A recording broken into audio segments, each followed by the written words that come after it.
त्रिभुज की बात कर रहे हैं। ज्यामिति का सब पार्ट है त्रिभुज। सबसे पहला यूनिट त्रिभुज है अपनी, है ना। इसके बाद निर्देशांक ज्यामिति है, वो अलग टॉपिक है। तो त्रिभुज अपन पिछले साल कक्षा 9 में भी कुछ बातें किए थे त्रिभुज के ऊपर। सर्वांगसम चीज़ें देखे थे ना, कॉन्करेंट जिसे कहा करते थे। सर्वांगसम कुछ आकृतियाँ ऐसी होती हैं जिन्हें हम सर्वांगसम कहते हैं। तो थोड़ा सा रिवीजन करेंगे कि सर्वांगसम आकृतियाँ क्या होती थी। तो आकृतियाँ जैसे अपन अगर दो त्रिभुज की यहाँ पे बात हो रही, तो अगर दो त्रिभुज लें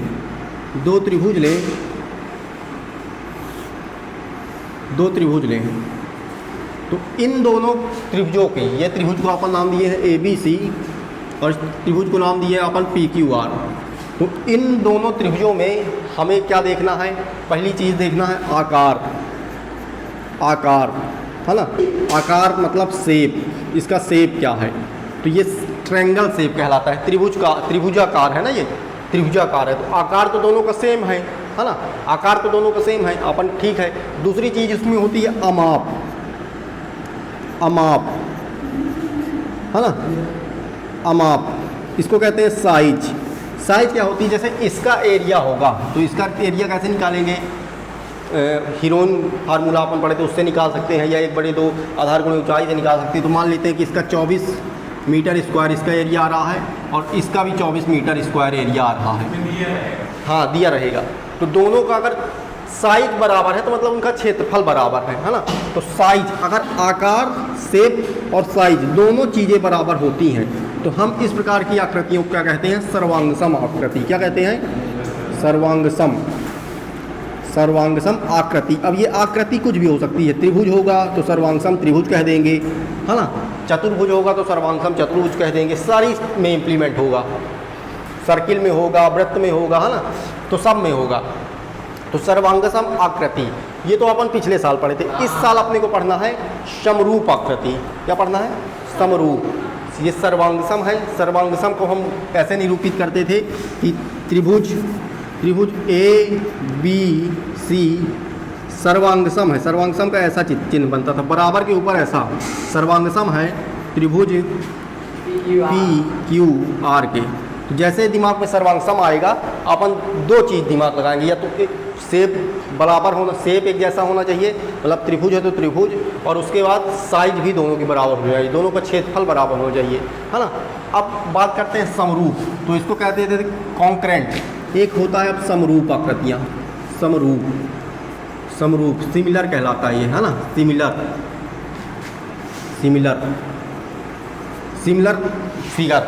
आकृति। तो इसमें आकृति अपने को त्रिभुज पढ़ना, तो अपन ज़्यादातर त्रिभुज की ही बात करेंगे। अब यहाँ पे क्या बात आ गई भाई?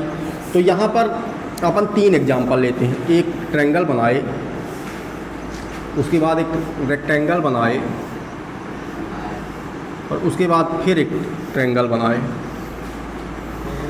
हाँ, आइए।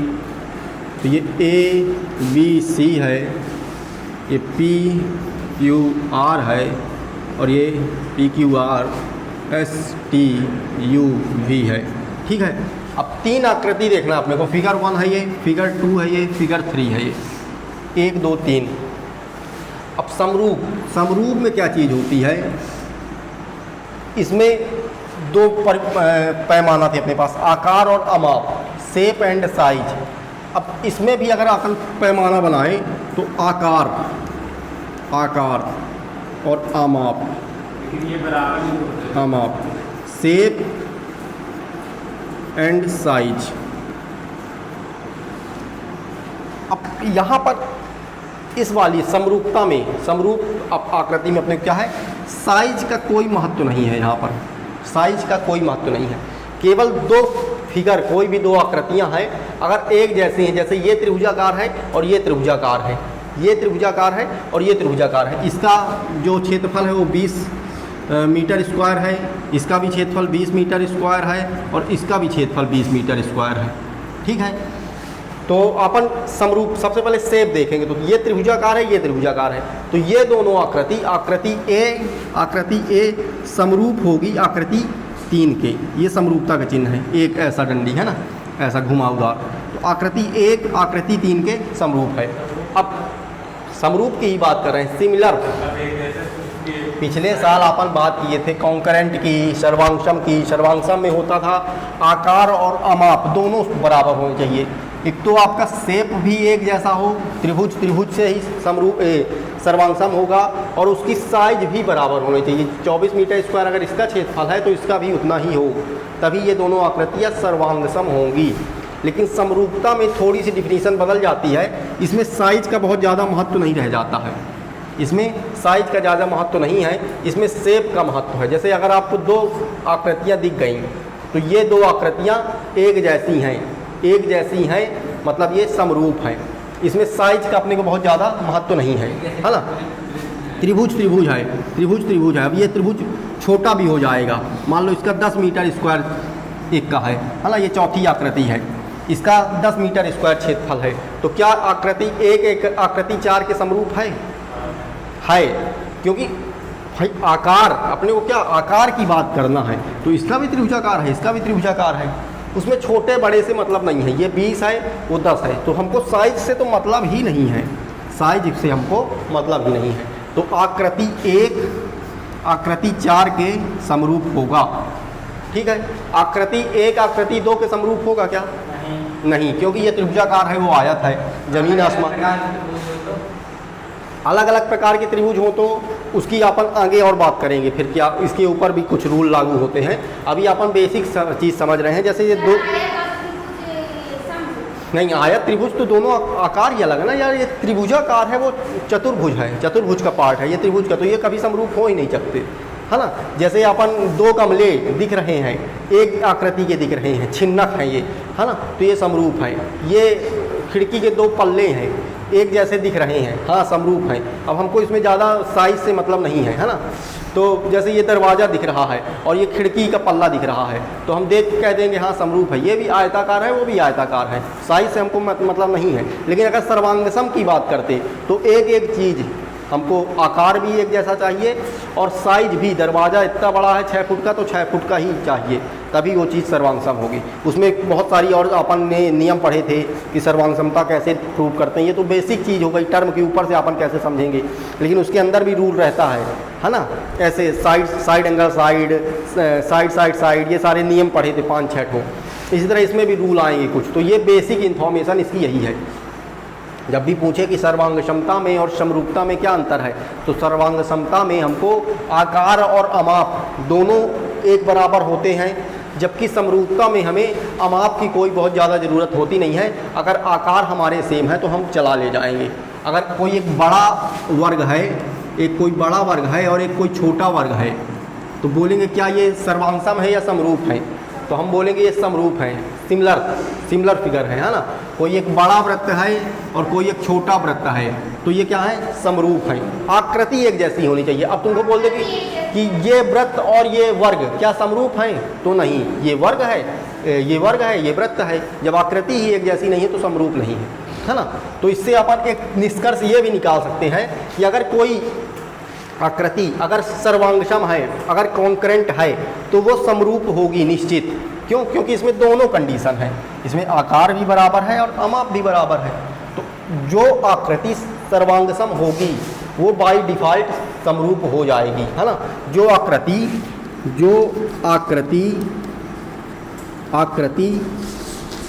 सर्वांगसम होगी वह निश्चित ही समरूप भी होगी। लेकिन इसके विपरीत क्या है? अगर कोई दो आकृतियां समरूप हैं, है ना, अगर दो आकृतियां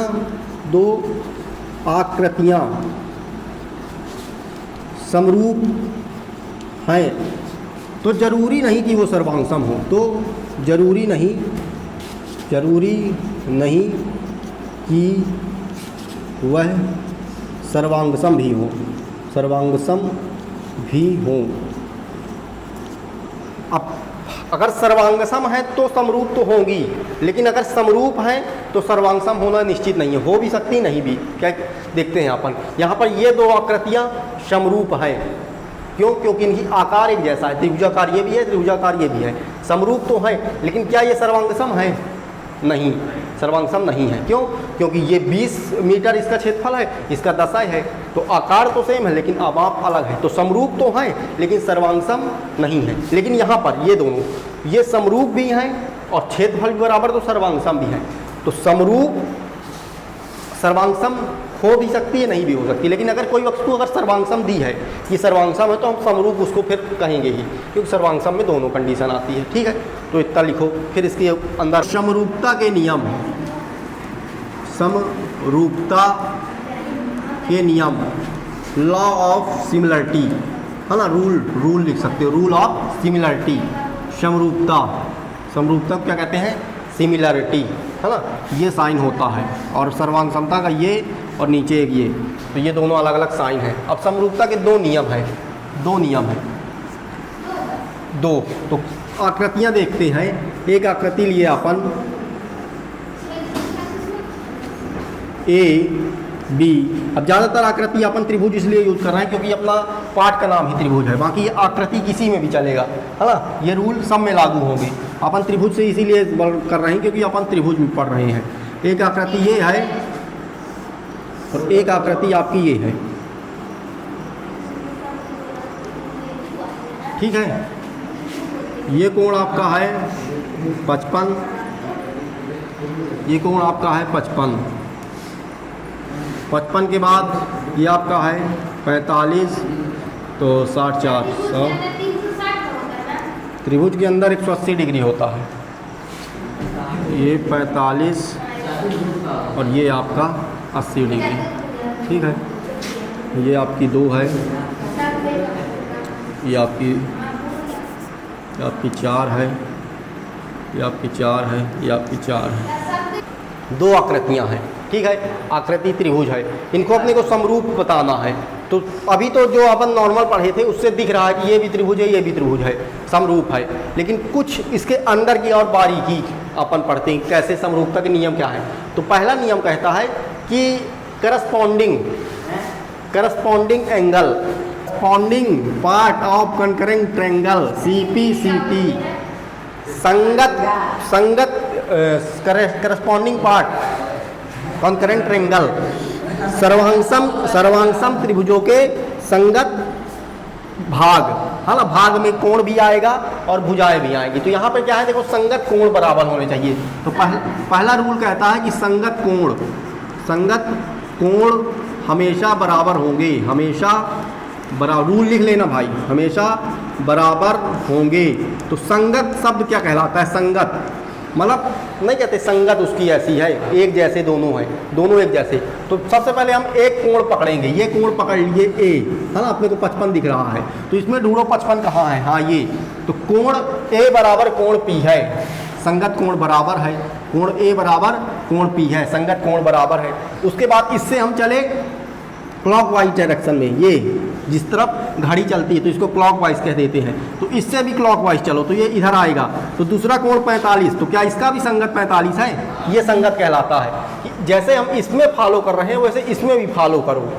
तो अगर सेम आ रहे हैं तो वही संगत है। जो यहाँ पे बैठा है वो भले यहाँ पे बैठा है लेकिन संगत तो इसके क्या कहलाएगा? इसके दाहिनी साइड, इसके दाहिने साइड, तो संगत है। तो ये करस्पॉन्डिंग कहलाते हैं। तो इस प्रकार क्या कहला जाएगा कि कोण सी और कोण आर, ये भी दोनों बराबर हैं। उसके बाद फिर इससे आगे चले हम इधर साइड, तो ये 80 मिल गया, इधर चले तो ये 80 मिल गया, तो ये भी संगत कोण बराबर हैं। तो कोण आपका बी, कोण आपका बी और कोण क्यू, ये आपके बराबर हैं। तो संगत कोण आपके बराबर हो गए। पहला नियम तो ये कह दिया, क्या कह दिया कि संगत कोण हमेशा बराबर होने चाहिए। पहला नियम, इसमें पहला नियम ये कहता है कि आप दो त्रिभुज देखोगे, दोनों त्रिभुजों में देखो क्या कोण बराबर है। अब इसमें कभी कभी दो कोण देगा, तो दो कोण अगर बराबर दे देगा तो तीसरा कोण ऑटोमेटिक बराबर हो जाता है। क्यों? 180 में उसको घटाओगे तो तीसरा कोण निकल के आएगा, है ना। तो पहला नियम ये है। दूसरा नियम क्या कहता है? दूसरा नियम क्या कहता है कि संगत भुजाओं का अनुपात यहाँ पे बराबर होगा।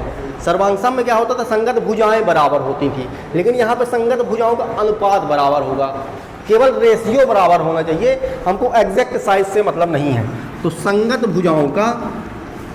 संगत भुजाओं का अनुपात हमेशा बराबर होगा। अब अनुपात की बात कर रहा है तो अब संगत देखो, सबसे पहले अपन ए देखे और पी देखे। तो ए यहाँ पे था, इस भुजा में था, इस भुजा और इस भुजा से मिलकर ए बन रहा था। तो ए बी देखेंगे और ए सी देखेंगे। तो ए बी जो भुजा है इसका अनुपात किससे बराबर होना चाहिए? जो 55 बना है तो पी क्यू से। तो क्या ए बी और पी क्यू इसका अनुपात क्या है? ये 4 है और ये 2 है। तो ये कट के आ जाएगा 2:1। ये इसका अनुपात बराबर है। ठीक है। इसी प्रकार अगला क्या करेंगे अपन? फिर उसके बाद ये आएगा AC, आ गया AC, और यहाँ पे वो चीज़ क्या बन गई थी? PR। यहाँ पे क्या चीज़ बन गई थी? PR। तो यहाँ भी AC क्या है? 4 है और ये भी 2 है। तो ये भी 2:1 हो जाएगा। उसके बाद अगला क्या है? AB हो गया, AC हो गया, फिर BC, और यहाँ पे क्या हो गया? यहाँ पे QR। तो ये भी 4/2, तो 2। तो ये तीनों चीज़ 2:1 है। मतलब इसका इसके रेशियो, इसका इससे रेशियो, इसका इससे रेशियो सेम आना चाहिए। 2:1 तीनों का आ रहा है। मतलब संगत भुजाओं का अनुपात हमेशा बराबर होगा। तो संगत जितनी भी संगत भुजाएं हैं, तीनों भुजाओं का अनुपात निकालेंगे और हम देखेंगे क्या रेशियो सेम आ रहा है। मान लो अब ये 4/2, ये 4/2 ना होके 5/2 होता तो फिर रेशियो ना आता, तो कह देते कि नहीं भाई ये 1-2 में तो आ रहा है लेकिन एक दिक्कत कर रहा है, तो ये समरूप नहीं होगा। अगर अनुपात बराबर ना होगा। लेकिन यहाँ पे अनुपात बराबर है, मतलब ये त्रिभुज इस त्रिभुज के समरूप है। त्रिभुज C, त्रिभुज B ये समरूप है किसके? PRQ, त्रिभुज PRQ। अब देखो हम ABC और PQR क्यों नहीं लिखे भाई? जबकि ये ABC है और PQR है, लेकिन हमने ये ACB क्यों लिखा? यही है इसका लिखने का ढंग। जैसे जैसे तुम करस्पॉन्डिंग बनाए उसी तरह लिखना है। एक इसके करस्पॉन्डिंग था P के, तो पहले A आया, फिर P आया, फिर C किसके करस्पॉन्डिंग था? R के, तो यहाँ C आया तो यहाँ R आया। ये B आया तो ये Q आया। ठीक है। जो जिसके करस्पॉन्डिंग होगा उसी तरह आएगा। तो ये चीज़ ध्यान रखना है हमेशा। देखिए आपके पास ये 2 आकृतियाँ हैं, ये आकृतियाँ हैं। अब त्रिभुज नहीं है, ये चतुर्भुज है। ठीक है। अब इसको कोई पर्टिकुलर टाइप का चतुर्भुज नहीं है, ना तो ये आयत है, ना तो वर्ग है, ना तो कुछ है, केवल सामान्य चतुर्भुज है, क्योंकि 4 भुजाएं हैं, गमला है और फलाने हैं, नहीं पता हमको। अब इसमें हमको समरूप बताना है। 2 नियम, 2 के दोनों नियम फॉलो होने चाहिए। पहला नियम, संगत कोण बराबर है। तो संगत कोण के लिए सबसे पहले कोई एक कोण पकड़ लो, एक कोण को पकड़ना पड़ेगा, तब तो उसके अनुसार हम संगत करेंगे, है ना। तो मैं 100 ये बोल रहा है 105 पकड़ लेते हैं, तो 105 पकड़ लिए। 105 क्या इसमें दिख रहा है? हाँ दिख रहा है। तो कोण A और कोण P, कोण A बराबर कोण P है। ठीक है, ये संगत है बराबर। अब इसके अनुसार संगत चलना है, तो इससे हम इधर चले गए, इससे इधर चले तो क्या हुआ? 85। इससे भी इधर चले तो 85। यहाँ दोनों बराबर हैं भैया, दोनों बराबर हैं। तो D बराबर S। फिर उसके इससे अब इधर चले तो इससे भी इधर चले तो 70 आ रहा है, ये भी बराबर है ना। तो C बराबर R। फिर उधर चले वो भी बराबर आ रहा है, तो B बराबर Q। तो पहली कंडीशन तो आपकी सेटिस्फाई हो गई कि संगत कोण आपके बराबर है। दूसरी कंडीशन, अनुपात बराबर हों, संगत अनुपात बराबर हों। तो यहाँ भी आप पकड़िए सबसे पहले किसी एक को, तो किसी एक को पकड़ते हैं AB पकड़ते हैं। AB पकड़े तो AB किसके किसके बीच में था? 105 और 100 के बीच में। तो 105 और 100 के बीच में तो क्या है यहाँ पे? PQ। AB बटे PQ क्या है भाई? 3/1। तो 1.5 दूनी 3, तो 2:1। उसके बाद फिर अगला क्या किए? BC लिए, तो यहाँ पे BC लिए तो यहाँ क्या लेंगे? QR लेंगे। QR कितना है? ये BC 5 है और 2.5 है, तो 5/2.5 कितना होगा? 2:1। ये भी हो गया। फिर तीसरा लिए अपन DC, CD DC कुछ लिए, RS यहाँ पे ले लिए, तो ये लिए अपन 4.8 और ये लिए 2.4, ये भी कट गया 2:1। फिर ये लिए AD लिए, ये क्या लिए? PS लिए या SP लिए, कुछ भी 4.2/2.1, ये भी कट गया 2:1। तो तीनों 2:1 आ रहा है, चारों 2:1। अब इन चारों में से कोई भी एक अगर ना आता अनुपात में तो अपन समरूप नहीं कहेंगे, क्योंकि चारों के चारों एक ही अनुपात में आ गए, 2:1, 2:1। अतः यह आकृति समरूप है, अतः आकृति समरूप है। कुछ नहीं, फिर समरूप नहीं है तो नहीं है। हाँ, आकृति है, आकृति तो बहुत रहती हैं, लेकिन समरूप स्पेशल एक टाइप है ना। अगर नहीं है तो समरूप नहीं है, बस नॉर्मल आकृति है, सामान्य आकृतियाँ हैं भैया। समरूप एक स्पेशल टाइप है, बाकी तो आकृतियाँ 25 पड़ी हैं, लेकिन समरूप 2 आकृतियाँ समरूप तभी होंगी जब ये कंडीशन, तो ये समरूप है। समझ गए? अब इसको लिखोगे क्या, तो जहाँ से चालू किया हो उसी को लिखोगे। इसको ABCD, तो चतुर्भुज ADCB, चतुर्भुज ADCB ये लिखना जरूरी है। जो जिसके संगत है उसी को लिखना है, ये नहीं कि ABCD लिख दो और PQRS लिख दो। जो जिसके संगत है उसी हिसाब से चलोगे। समरूप है चतुर्भुज PSRQ के नहीं, जो जिसके संगत है उसी हिसाब से चलेगा, ठीक है। हाँ, संगत जो जिसके है उसको उसी हिसाब से। नंबर पहला फिल इन द ब्लैंक्स करना है। बोल रहा है कि सभी वृत्त क्या होते हैं, सर्वांगसम या समरूप। तो पहले वृत्त बनाइए भाई। ये एक वृत्त है, ये भी एक वृत्त है, ये भी एक वृत्त है, ये भी एक वृत्त है ना। तो ये वृत्त है, ये वृत्त है। अब सभी वृत्त तो क्या होते हैं, समरूप या सर्वांगसम। यहाँ पे नियम कायदा जाने दो 324 में। यहाँ केवल अपने को आकृति देखना है, आकृति शेप क्या बराबर है। हाँ, ये भी वृत्त है, ये भी वृत्त है, ये भी वृत्त है, ये भी वृत्त है। तो जब आकृति बराबर हो, शेप है ना बराबर हो, तो क्या कहलाता है, तब समरूप कहलाता है। गोला 3D 3 आकृति है ना। गोला फुटबॉल है और वृत्त रोटी है। रोटी 2 बीमी आकृति है और फुटबॉल 3 बीमी आकृति है। तो गोला स्फेरिकल और वृत्त मतलब सर्किल, तो ये समरूप है। क्या ये सर्वांगसम है? नहीं। सर्वांगसम में साइज एक मतलब जिसकी इसकी जो त्रिज्या होगी इसकी भी वही, लेकिन यहाँ देखो त्रिज्या लगातार बढ़ती जा रही है, तो यहाँ पे सर्वांगसम तो नहीं होगा, समरूप होगा। पहला समरूप। सेकंड, सभी वर्ग क्या होते हैं, तो सेम चीज वर्ग में भी होगा। ये वर्ग है, फिर ये वर्ग है, फिर ये वर्ग है, तो वर्ग भी सेम समरूप ही होगा, समरूप ही होगा। सर्वांगसम यहाँ पे आने का कोई औचित्य ही नहीं है। तीसरा क्वेश्चन बोला है सभी किस प्रकार के त्रिभुज समरूप होते हैं, समद्विबाहु या समबाहु। तो समद्विबाहु त्रिभुज होता है जिसकी 2 भुजाएं समान होती हैं, तो हम इस त्रिभुज को कहेंगे समद्विबाहु। में तीनों भुजाएं बराबर हैं, तीनों भुजाएं बराबर हैं, है ना। तीनों भुजाएं बराबर हैं, ये 5, ये 5, तो ये 5, ये 5, ये 5, तो ये 5। इसको उल्टी पलटी करते रहो तो भी 5, 5, 5। लेकिन इसको उल्टी पलटी कर रहे हैं तो ये तो 2 भुजाएं कुछ भी बराबर हो सकती हैं। इसलिए हमारी जो एक्चुअल जो समबाहु त्रिभुज है, इसको तीनों भुजाएं होंगे, ये समरूप त्रिभुज कहलाएंगे। तो तीसरे का आंसर क्या होगा, समबाहु। समद्विबाहु के हिसाब से समबाहु त्रिभुज ज़्यादा अच्छे त्रिभुज कहलाएंगे, जो समरूपता की कंडीशन सेटिस्फाई करेंगे। क्योंकि हम जानते हैं समबाहु त्रिभुज के कोण 60 डिग्री होता है, जानते हैं ना। तो भाई कोण भी बराबर हो गए, भुजाओं का अनुपात भी बराबर हो गया। अब यहाँ पे अब किसका क्या पता क्या कोण है, किसका क्या पता क्या है ना। तो यहाँ पे समस्या है, तो यहाँ पे समस्या नहीं है। ये आपको कब होंगे, जब उनके संगत कोण बराबर होंगे और उनकी संगत भुजाएं समानुपाती होंगी। ठीक है, तो पहले में क्या आएगा, बराबर, और दूसरे में क्या आएगा, समानुपाती। पहले में आएगा बराबर, दूसरे में आएगा समानुपाती। अब उदाहरण दे दीजिए भाई, समरूप आकृतियों के 2 उदाहरण दे दीजिए। तो एक तो ये वर्ग, ये उदाहरण है।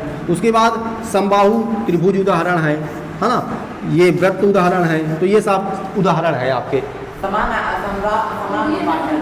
समरूप है ना। ये भाई सेब बराबर, सेब बराबर, सेब बराबर। हाँ, कोई भी 2 बना लो, 2 बोला है।